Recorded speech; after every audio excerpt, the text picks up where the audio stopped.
नमस्कार आम cooking channel cook मस्ती को मु आपण मन को बहुत बहुत स्वागत करुछि। आज मु आपण मन का पई नै के आसी बहुत ही सहज उपाय रे कम समय रे रेडी हे जिवो पनीर रोल रेसिपी।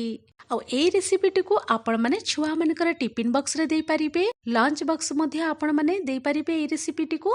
आउ डिनर रे ब्रेकफास्ट रे भी ट्राई करि परिबे। बहुत ही टेस्टी रेडी हबो ए रेसिपी। आपण माने निहाती भाबरे ट्राई करंतु। आज रे रेसिपी टी पसंद हेले लाइक तो गोटे निहाती करिवे। चैनल रे पर्यंत नुआ ताले कुक मस्ती चैनल को सब्सक्राइब करिबा पई जमारे भूलिबेनी।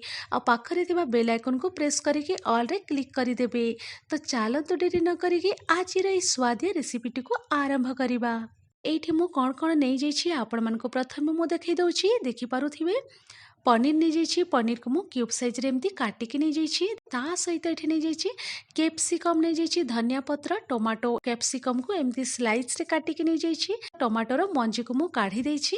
आ टमाटो को मध्य एमती सेम मु स्लाइस रे काटिकी नैछि। बड़ साइज रो गोटे प्याज को मध्य एमती मु काटिकी नहीं जाइए। तो चलंतु ए सब को हमें साइड करके रखी दबा। तो चलंतु एबे गोटे मिक्सिंग बाउल ले जिबा। आ एठी मु ऐड करि दउछि 2 टेबल स्पून दही।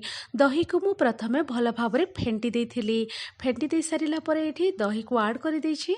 आ एबे हमें ए पॉइंट रे ड्राई मसाला सब ऐड करि देबा। ड्राई मसाला रे मु कोन कोन यूज करूछि एठी प्रथमे मु आपण मन को देखै दउछि। आ एठी नै जाइछि गोटे छोटो चम्मच जीरा पाउडर। ता सहित ऐड करि दउछि 1/4 टीस्पून धनिया पाउडर। हल्दी पाउडर नै जाइछि हाफ चम्मच पाखापाखि। ता सहित गोटे छोटो चम्मच Kashmiri red chilli powder add करि दउछि।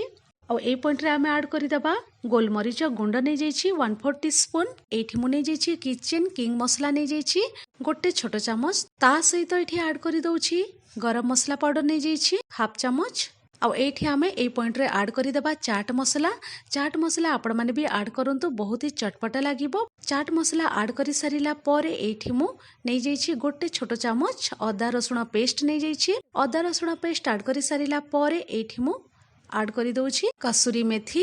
कसूरी मेथी ऐड करि सारिला परे आमे एठी लेमन जूस ऐड करि देबा। फाळे लेंबुर जूस मु एठी ऐड करि दउछि। तो चलंतु एबे आमे सब जिंस को भल भाबरे मिसई देबा। तो देखि पारुथिबे सब जिंस को भल भाबरे मु मिसई देछि। एबे आमे ए पॉइंट रे ऐड करि देबा पनीर। पनीर को ऐड करि सारिला परे आउ थरे आमे हल्का हाथ रे भल भाबरे मिसई देबा मसला सहित। आ एठी देखि पारुथिबे पूरा भल भाबरे मिसि जाइछि। तो चलंतु एठी गोटे टेबल स्पून मु ऐड करि दउछि रिफाइन तेल। रिफाइन तेल गोटे टेबल स्पून ऐड करि सारिला परे आउ थरे हल्का हाथ रे आमे मिसई देबा। आ एठी देखि पारुथिबे सब जिंस भल भाबरे मिसि जाइछि। एबे मु साइड करि कि रखि दउछि। तो एठी मु गैस सेट को पळे आसीछि। कढ़ाई गरम हेबा पय रखि देइथिली। कढ़ाई हल्का रे गरम हे जाइछि। एबे आमे मीडियम फ्लेम रे रखि देबा। आ एठी तेल ऐड करि देबा। तेल एठी मु रिफाइन तेल नै जाइछि गोटे चम्मच। तेल ऐड करि सारिला परे तेल को आमे हल्का रे गरम हेबा पय छाडिबा। तेल जेते बेले गरम हे आसिला परे आमे एठी ऐड करि देबा पनीर मिक्सचर को। सब पनीर मिक्सचर को ऐड करि सारिला परे आमे मीडियम फ्लेम रे रखि कि भल भाबरे भाजी देबा। उल्टा पलटा करि कि मु भल भाबरे भाजी देछि। आ 2 मिनिट पाखापाखि हे जाइछि। तो चलंतु एबे मु फ्लेम को रखि दउछि लो टू मीडियम मझिरे। और ए पॉइंट रे आमे ऐड करि देबा कैप्सिकम कटा, टमाटो कटा, प्याज कटा को आमे ऐड करि देबा। तो चलंतु ए पॉइंट रे आमे स्वाद अनुसार लूण ऐड करि देबा। आउ लो टू मीडियम मझिरे रखि कि आमे 2 रु 3 मिनिट पाखापाखि कुक करि देबा। आ एठी देखि पारुथिबे भल भाबरे सब जिंस कुक हे जाइछि।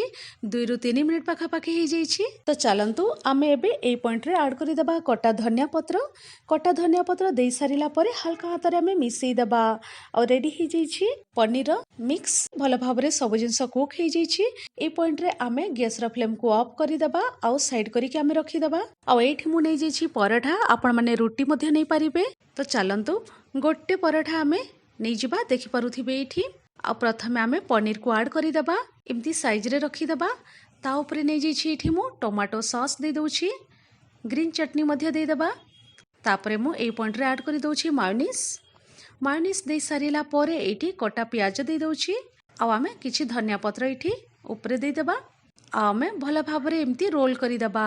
तो देखि पारुथिबे ना बहुत ही इजी आ कम समय रे रेडी हे जाइछि। आ बहुत ही चटपटा रेडी हेछि।